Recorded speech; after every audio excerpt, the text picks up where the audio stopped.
Hello, hello.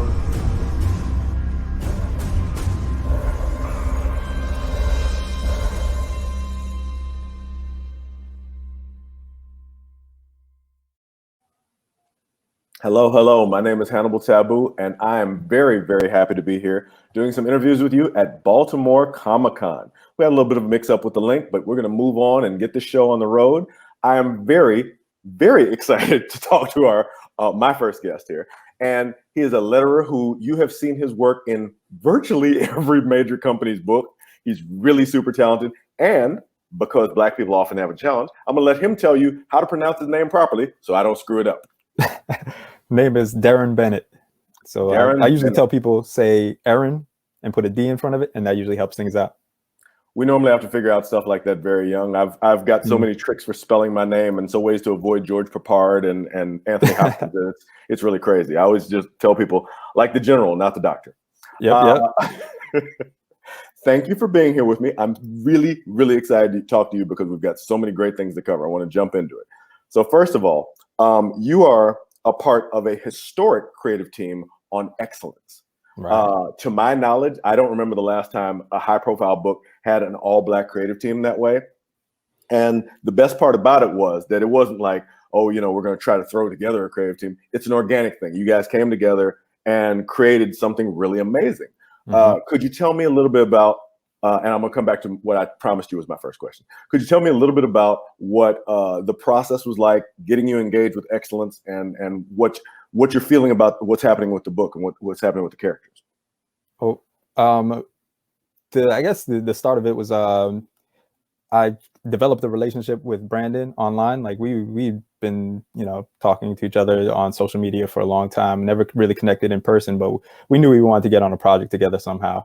And when he pitched this idea over to Skybound, and they were looking for a letterer, we, kind of connected on that. And he said he would like to have me on the book. I think I was his first choice to get on this book, between all the creative team.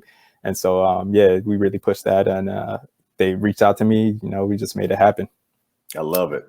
And you have an unusual position in comics. People don't really recognize the importance of lettering. And I learned that from some of my indie books when I didn't have it. Could you talk about how you got into lettering and how you came in? Because, for some people, this is their first time ever experiencing the chance to talk to you. I've never even run into you at a con for some reason. So. Oh, yeah. Originally, I came into the comic book game trying to, I wanted to be a penciler originally. I went to school at SCAD, and right out of school, I was looking for a job within the industry in any way, which way I could. And I ended up over at Tokyo Pop in LA. This was in 2003. And, I was hired as a letterer for manga, and I developed a lot of relationships there.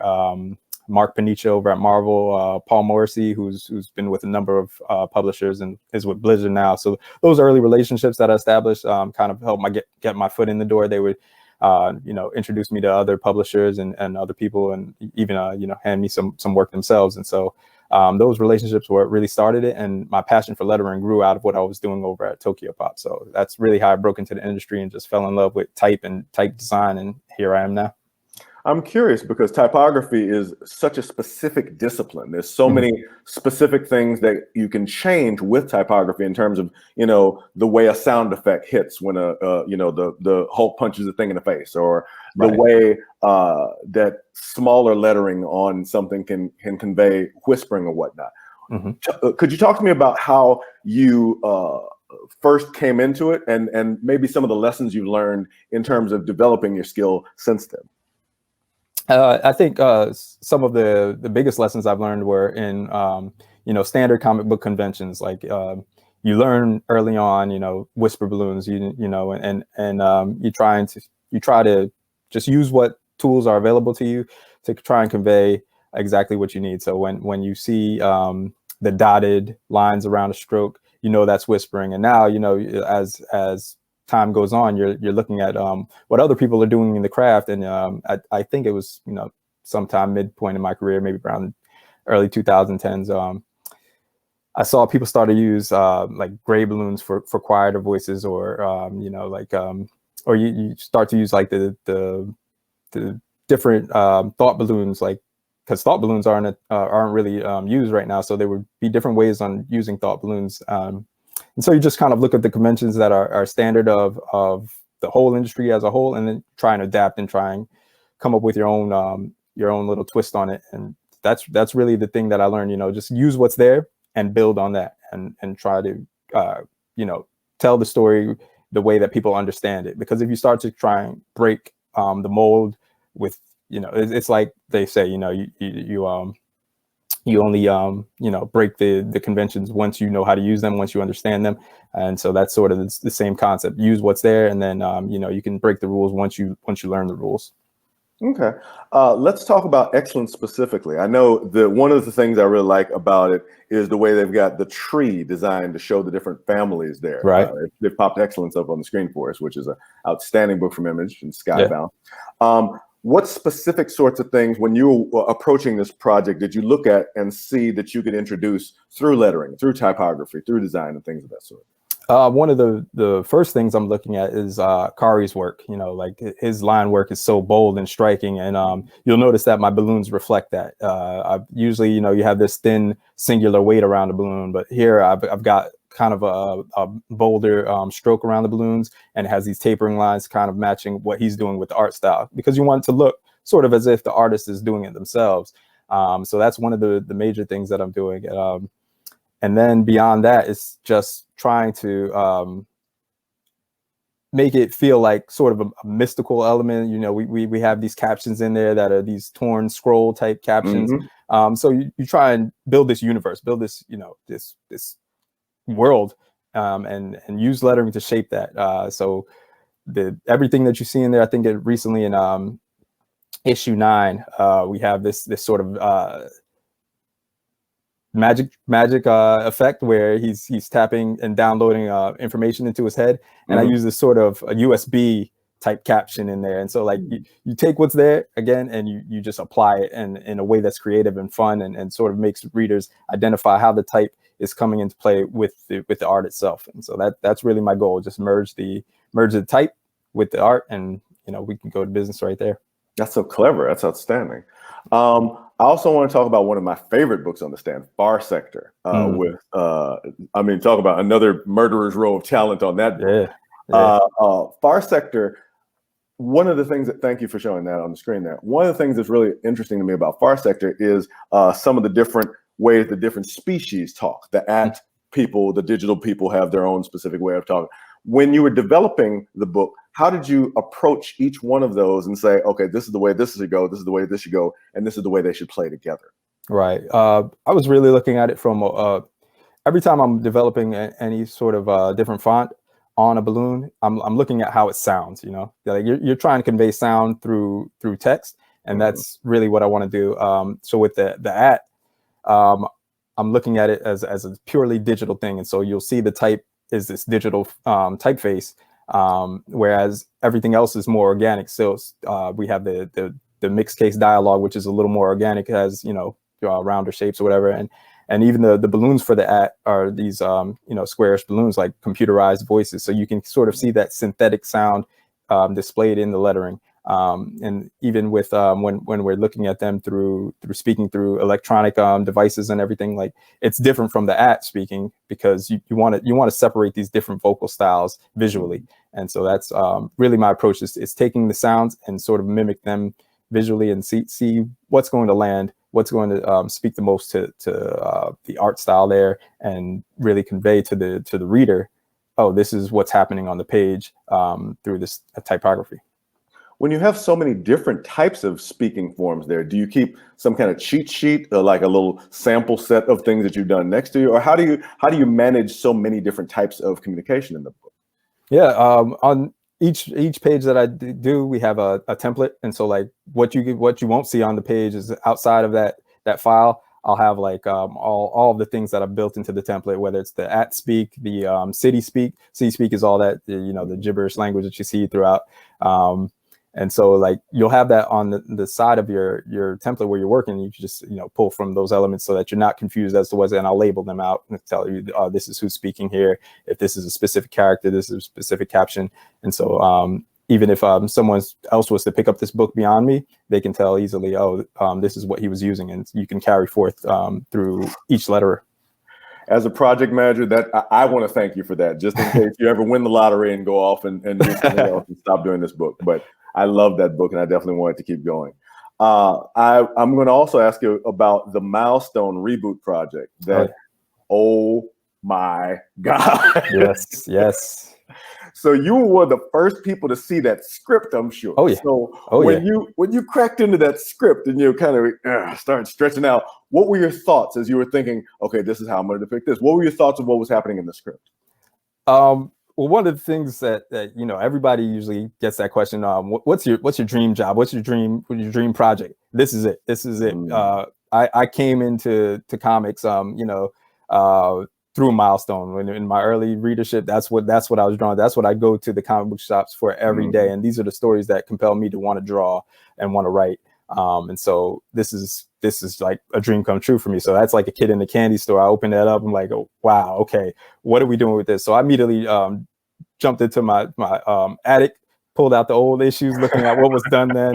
And so that's, we were talking about what sort of inspirations I have. I'm looking at old static issues, old icon issues and hardware and everything, and seeing what I can take from there, adapt it to my style and bring it in. And so that was like, seeing even like, I'm one of the first people to actually see the work of Dennis and everybody. Like, so it was just amazing. That was just like I said, a dream come true. And I'm cracking into it like, wow, this is big for me. And, I'm looking at this as an opportunity to build on a legacy. And I'm just, so hyped for it.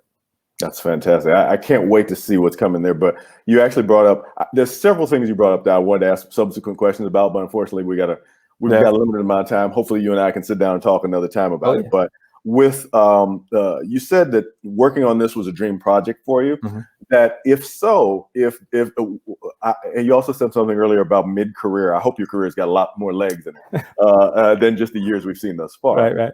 But that said, what are your unfulfilled ambitions? What do you look at in comics like, oh, that's what I really want to do, next, or as my big, my big statement piece. Right. Well, a few years back, I wrote my own, I self-published a story called Quixote. And so that was really my first foray into writing something along the lines of what I was looking to do from when I was a child. I wanted to create heroes that looked like me, to be an inspiration for other young Black kids and people of color.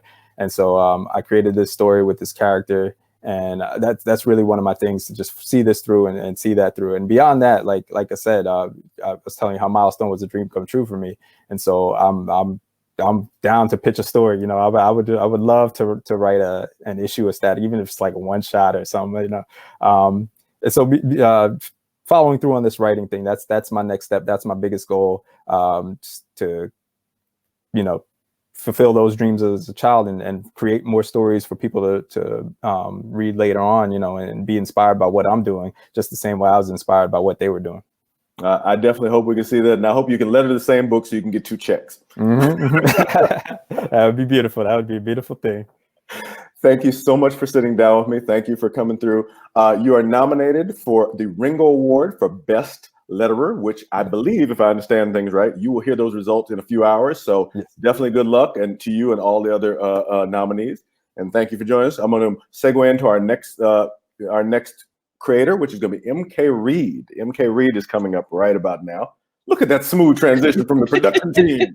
Yes, that's what we're talking about here. How are you today? Good. How are you doing? I'm as crazy as a horse with no neck, but we're moving on from that. I have been spending a lot this afternoon diving into your brilliant book. Let me actually make sure I get the title right, because I've been reading it and just laughing because, oh my God, your dialogue.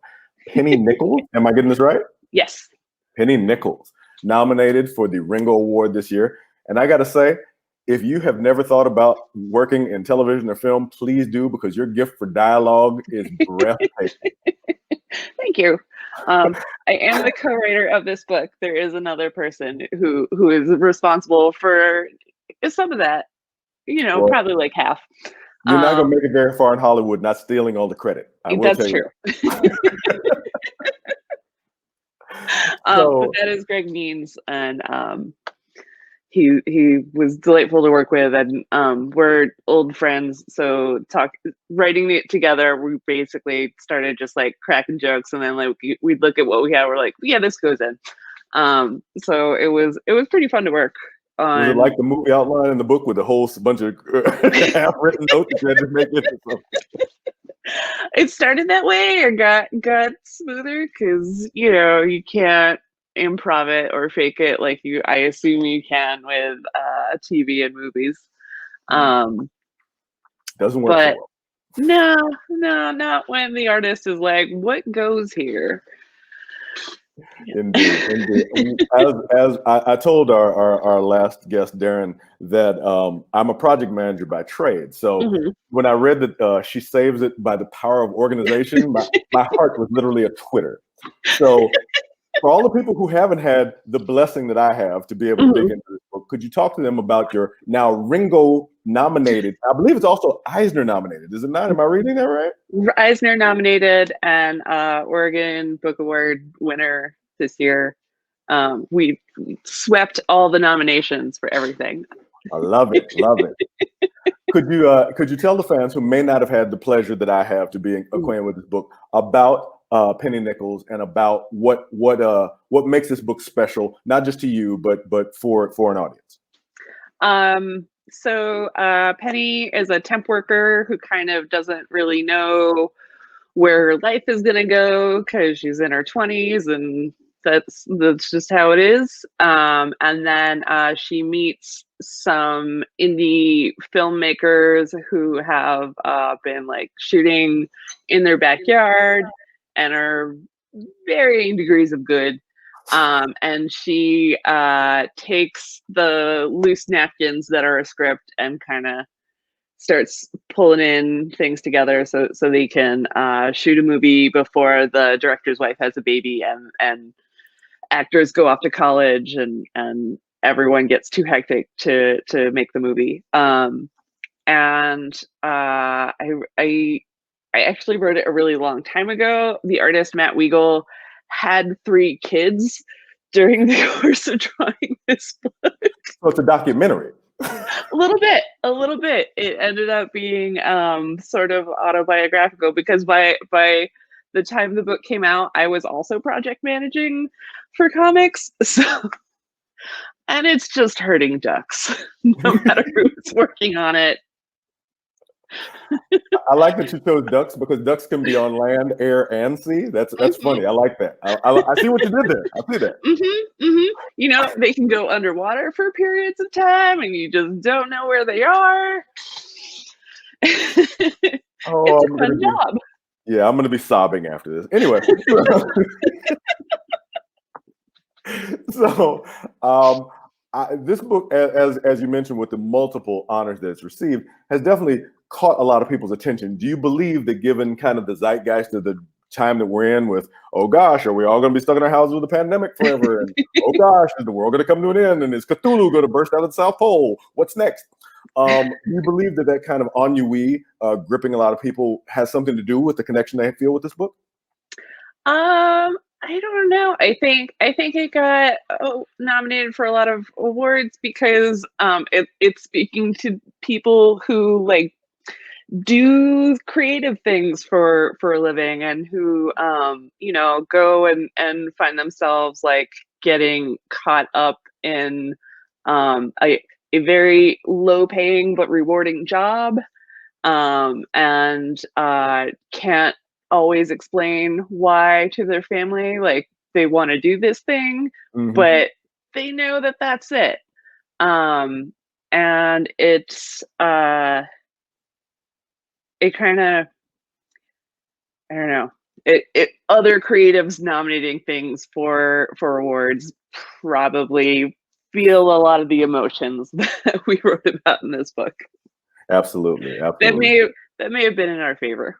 Oh yeah, I totally could see that. So you talked about being friends with Greg for a long time. Could you talk about how you brought Matt onto this project and how he became involved with it?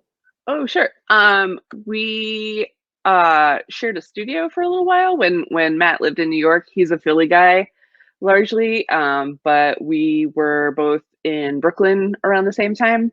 And Matt has mostly done mini comics for most of his career. He also, oh, I'm gonna take a bunch of crap for not remembering the name. He did a webcomic for Destructor with Sean T. Collins, was a webcomic for a little while before we wrangled Matt into drawing this book. So he also did this one issue comic for Greg's anthology Paper Cutter, that was called The Orphan Baiter, where Okay. it was a society where throwing tomatoes and rotten vegetables at orphans was a popular pastime, and it was sort of like a John Henry story with a very plucky orphan who could just out insult everyone in this event. So we'd known Matt for a while. We both loved his art. He's a great dude, and you know, basically slowly disappeared more and more over time with every kid. But kept sending us like great pages over the whole span, and then at the end we're just like, oh my god, this book looks so good. I'm afraid he's just never gonna draw another long book again. No, maybe like give him a couple years for the kids to not be tiny kids, and for school to resume being a place people leave the house and go to, and he will draw something else that's amazing. That one day, hopeful day that we'll all see. Yeah. So your bio says that you live in Portland. There's a very vibrant comics community in Portland with so many creative voices up there going on. How has that kind of a fertile, imaginative ground helped you or hindered you or somewhere in between in making comics? It's kind of been really nice to just like come to a place where most of the year people like, it's like, you know, it's the tree is blocking the view, but it's a bit gray out right now. Really? In Portland? Yeah. So a lot of times people want to spend their times indoors working on their personal projects, and then they really want to leave the house really bad after that and meet up and talk about comics and what's going on. And there's some sharing of work opportunities that people hear about but may not necessarily have the time for, which is nice. And you know, there's a couple publishers out here. There's Helioscope Studios, which is just amazing people who are very kind and very welcoming, and will not hesitate to tell you the truth about what's going on in any given situation. So it's been really nice. Brooklyn was, you know, also a ton of talented artists out there. But you gotta take trains everywhere, and if someone's in Queens, you're never gonna see them again. And your next story, A Tale of Lost Love in Queens.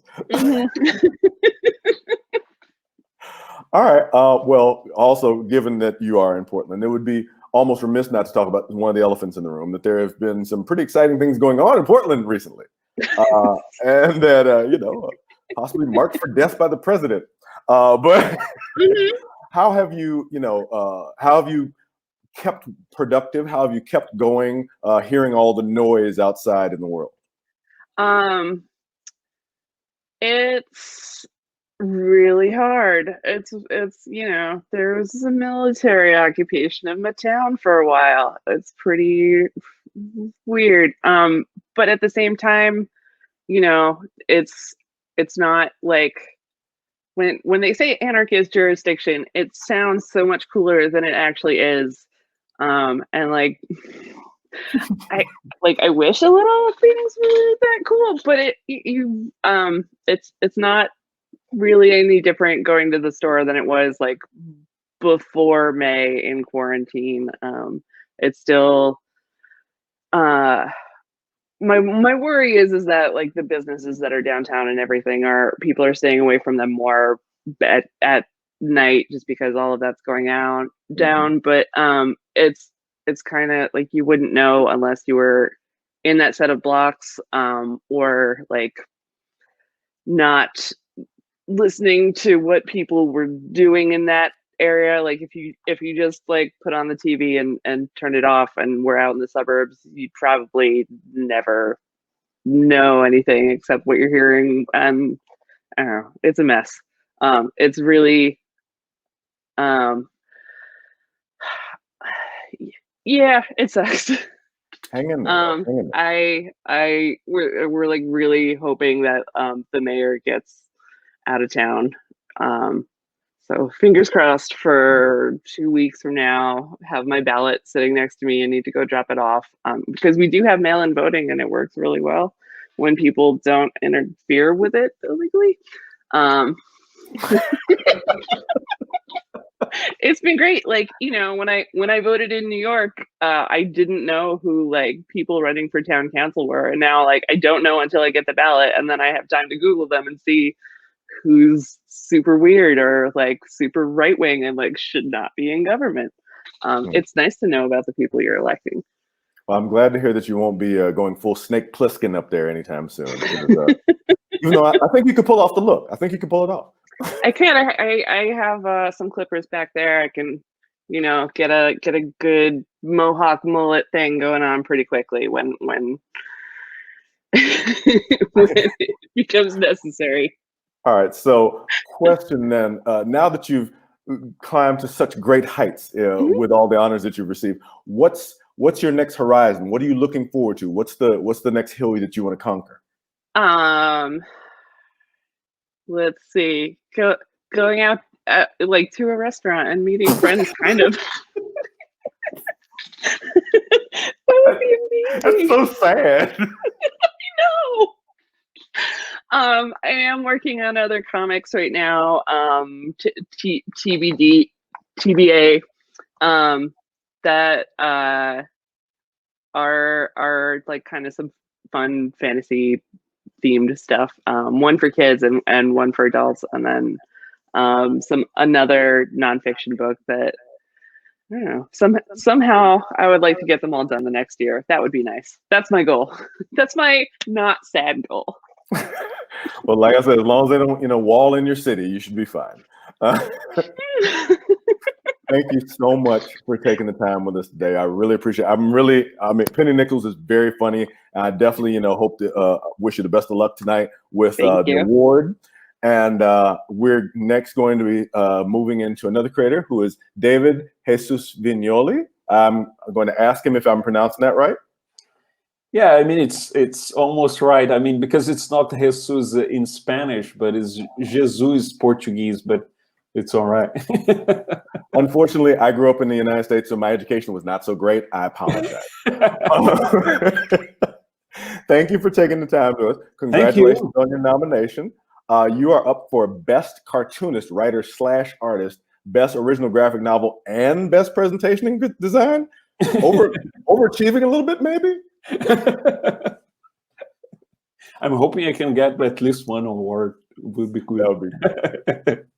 So for the people who have not had the opportunity to dig into your work, could you tell them what, because, video lives forever. This will be on the internet for sure. People. Could you tell them a little bit about the works that brought you to the Ringo Awards and why they're both important to you and why you think they may have had an impact with the voters? Yeah, so the book that brought me to the award is New World. And New World is kind of a fantasy that tells a story of a native Indian together with a black slave, together with a Portuguese sailor, that they have to come together to destroy a monster that is destroying the New World, the Americas, in the beginning, at the moment of discovery. And I think one of the cool things is because I have all ancestry. So my ancestors, they were slaves and they were brought to, because I'm originally from Brazil. Mhm. I'm now talking from London because I live in London now, but I'm originally from Brazil, and so there was a lot of slavery. Actually, most of slaves, they were brought to Brazil, and also kind of have native Indians in my family, and the Portuguese and Italian. That's why it's Vignoli, because it's like Mike Mignola, no, like that's how you pronounce it. Yeah. Yes, So sir. it's a lot of mix. And I think what I'm bringing in this book, it's perhaps one way that how we can work together. I think all these ethnic groups that we have in the Americas to destroy, I think, this monster. And this monster is a metaphor to the things that actually make us believe that somehow we are different from each other. And I like that message a lot, and yeah, as someone who's done a lot of research in that regard, this is a super engaging topic to me. I'm curious because I've also done a little bit of historical fiction myself. How much time did you spend with research, and what sorts of like interesting, like maybe? Well, actually, I'm gonna ask that question next. I'm gonna hold that one for a second. What was the research like getting ready and getting into this early American world? What was that like for you?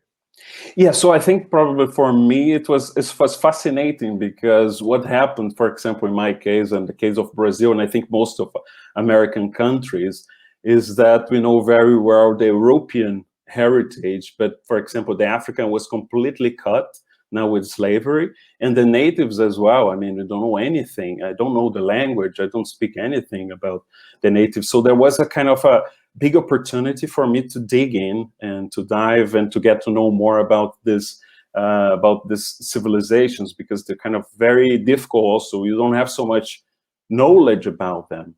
So I think there was a lot of research in this regard, but at the same time, it's quite hard to know exactly how, you know, the civilizations they live at that time. But it was fascinating to get to know so much about them. Well, I'm curious about that because when you were doing your research, did you come across anything you're like, oh, wow, this is super interesting, but this is a side path I can't go down? Were there any things in the research that you were like, maybe some other project, maybe not this one, that you were like found fascinating, but couldn't include in this work? Yeah, there was a lot of things about, especially the native Indians in the Amazon forest in that region of South America. So there was some part that, for example, native Indian, they could talk, for example, to the spirit of a bee. For example, this indigenous person came to Europe, and the spirit of a bee in Europe told them, "Look, we are suffering a lot. These humans are going to kill us." And this was for them, it's reality, and for us, it's like, oh my God, it's like completely different world you're talking about. But actually not so different given what they're saying about bees actually having problems surviving now. So that's really super interesting. That was like almost prophetic in a way. Yeah, pretty much. There was also something but I managed to include in the book, and I think most, for example, North Americans, they wouldn't know, is that, for example, the name America comes from Americo Vespucci, actually, a guy who actually has basically not been the first one to get the Americas. You so it's kind of a fake news.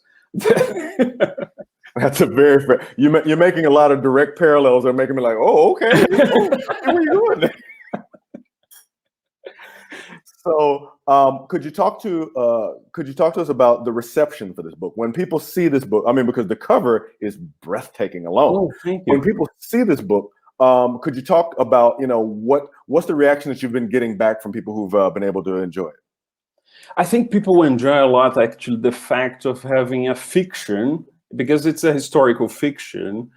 So you not necessarily need to know much of what happened. It's basically a story of three guys coming together to fight a monster, let's say. But behind that, there's so much layers of knowledge and information that a lot of people the people who can recognize that, they enjoy a lot. And I think the people who can see or doesn't know much about the history, they would just enjoy like an action story, let's say. Speaking of that, I mean, because this is a big kind of scale thing. what made you think about bringing this into the sequential art medium instead of, say, adapting this for film or television or something else? What is it about comics that made you say, "Oh, this is the right avenue for this specific story"? I think I would say in terms also of budget, for sure, to bring a story like this. Bring a story like this, to a comic book medium, it's much cheaper. No? You need a monster, and you're talking about the discovery of the Americas, so you have to create a whole set and visual effects and all that. So it would be quite hard. So I thought first about doing a comic book and potentially adapting at some point. But comic books is something that I love, so that's why I thought about doing in this medium. Well, it's definitely gotten the attention of a lot of people to be here at the Ringo Awards. So,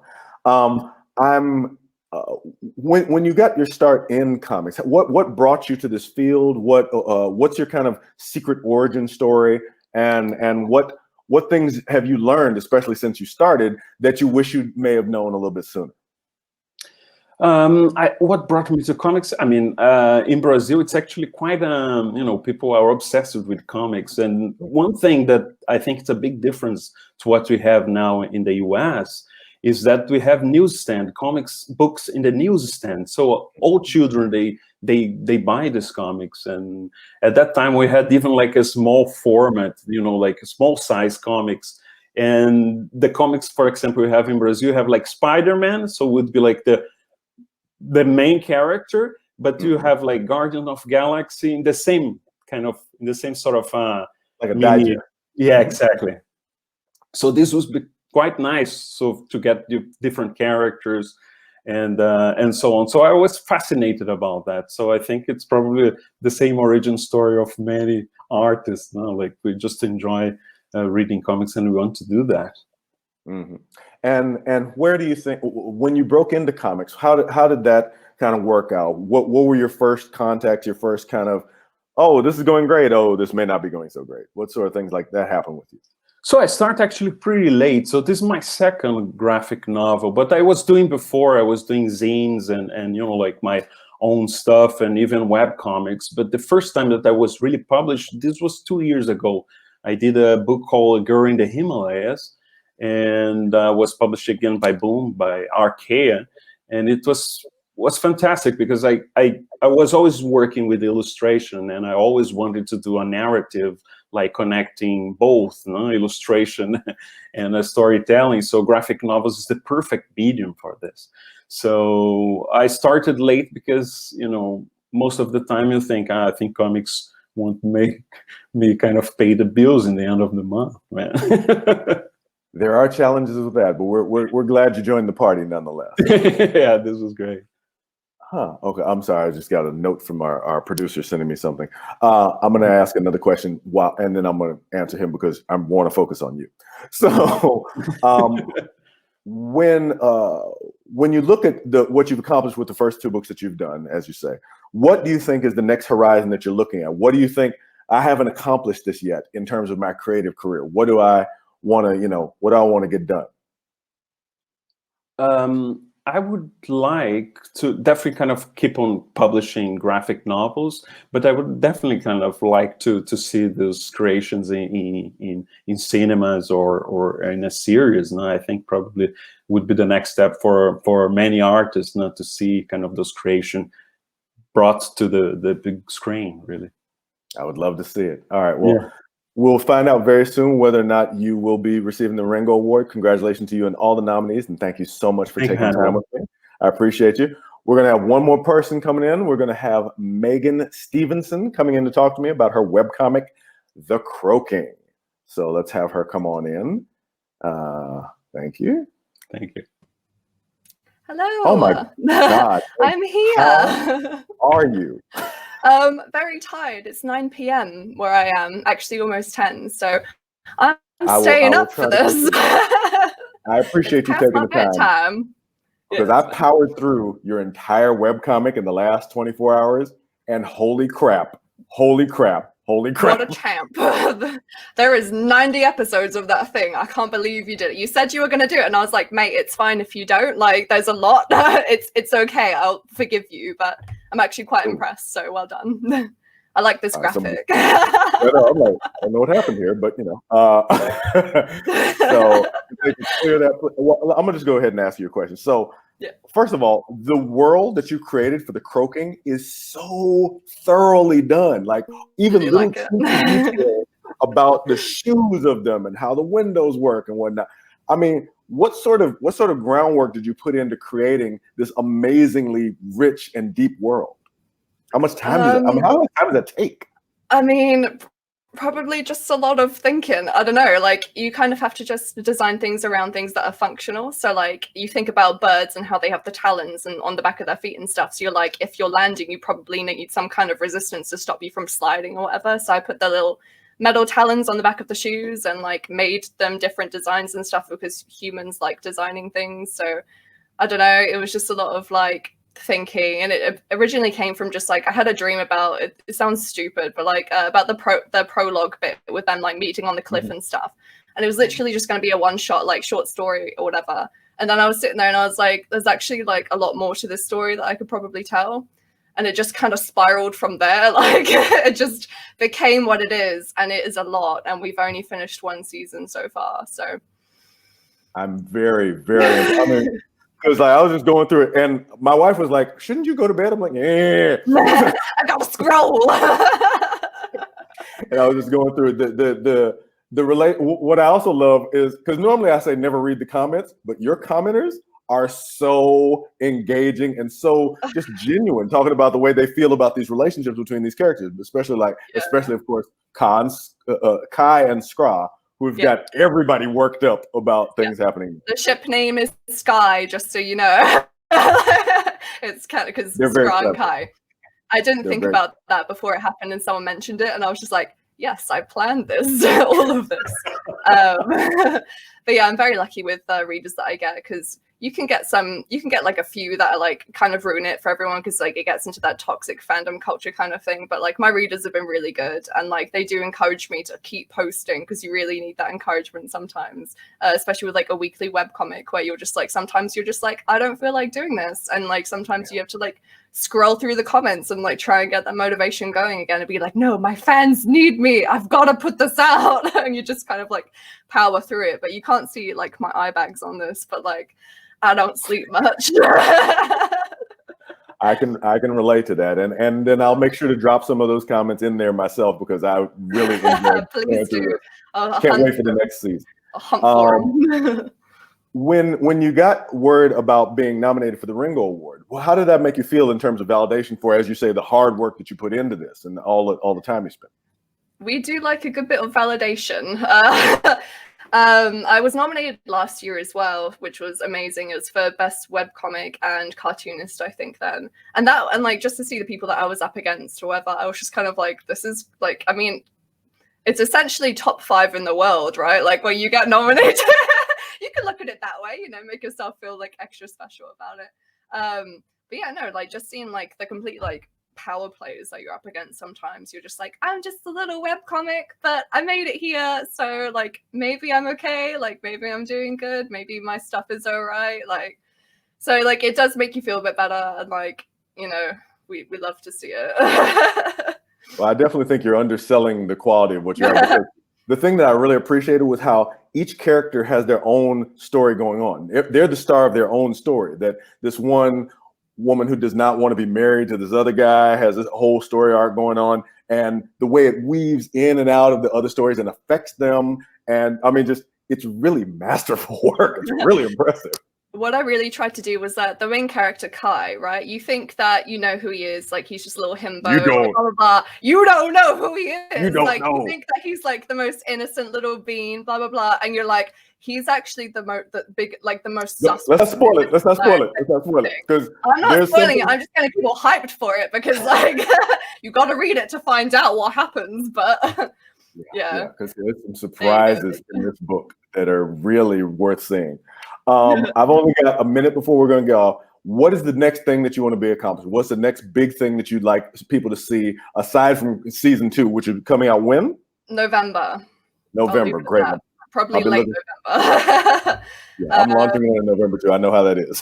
God, I just want to finish this comic though. Like, it's gonna be years before it finishes, hopefully. But I think that would be like the biggest hurdle that I probably crossed. Is finishing something quite this large, because normally I do like shorter comics because I have a very short attention span. So I'm just like, I need to finish this quickly. But this is the biggest thing I've ever done. It's gonna get bigger. No one has any idea where it's gonna go. I read all those comments and I'm just like, no one's guessed it yet. So it should be good. Maybe because it's just so. Yeah, maybe just because it's so outlandish. I don't know, but yeah, we'll see how that one ends first, I think. Well, I will definitely be dropping comments in there to keep encouraging you, because if you end this before I find out what happens, I will be very, very worried. No, it'll be. I'll keep an eye out for your comments. I'll it'll be like a little treasure hunt. All right, fantastic. They're telling me that I have to cut. Thank you so much for making the time for me. I know we had some technical mix-ups. Hopefully we can continue this conversation. I'm going to toss over to the David Avalone, I believe, is going to be next up with the writer's block. Thank you for spending your time with me. And please look for me in late November with the new webcomic coming out, season 6 of Project Wildfire, Wednesday, which is going to be Fire in the Sky. That's Smoke on the Water, the last chapter, which you can read for free on operative.net at the URL below. Thank you so much. Y'all be safe. I didn't pass out.